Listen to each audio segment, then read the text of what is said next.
When I first met Sam, he'd been bedridden for 4 years. His skin was pasty and pale, his hair long and unwashed. He walked hunched over, his arms locked around his abdomen.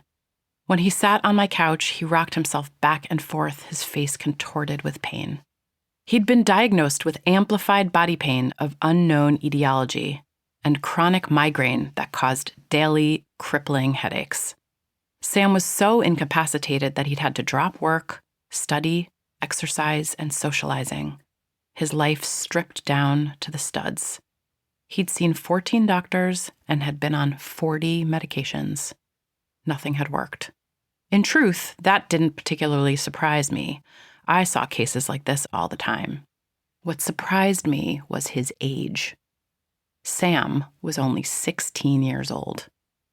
Unable to attend school since 7th grade, Sam had fallen behind socially and academically and was now completely disconnected from his community. He had no friends, no life, and no hope.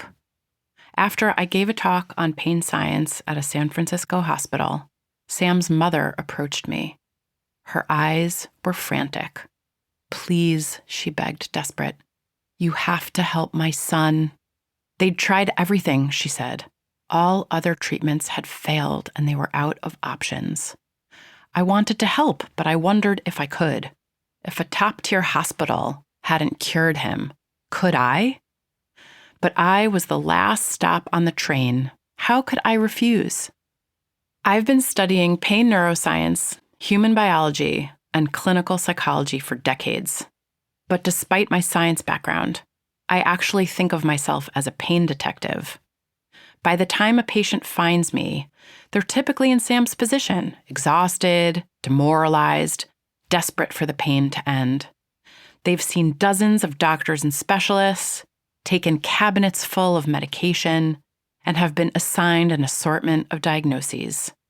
It's my job to examine all the clues and figure out what's really going on, the full constellation of factors triggering and perpetuating the pain, and what I need to do to treat it. I told Sam that I could help him if he was willing to trust me and try the medicine I was offering, even though for the first time in his life, it wasn't a pill. The first step was to establish rapport and dig for clues. A shy, private teenager, Sam was understandably hesitant to let me into his world. He gave one-word answers, shifting uncomfortably and looking at the floor.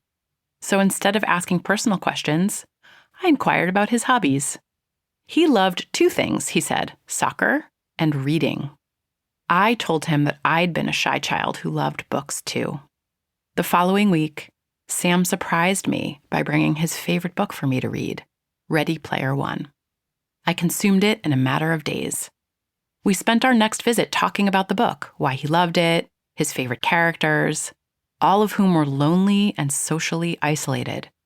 It seemed telling. Slowly, we developed a relationship.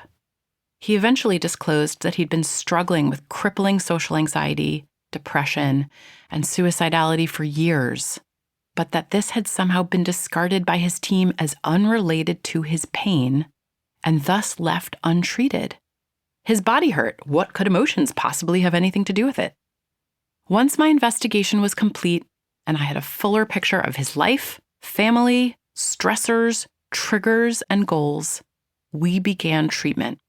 To keep listening to this audiobook, I've left you a link in the description so you can do it at no cost thanks to Audible's 30-day free trial.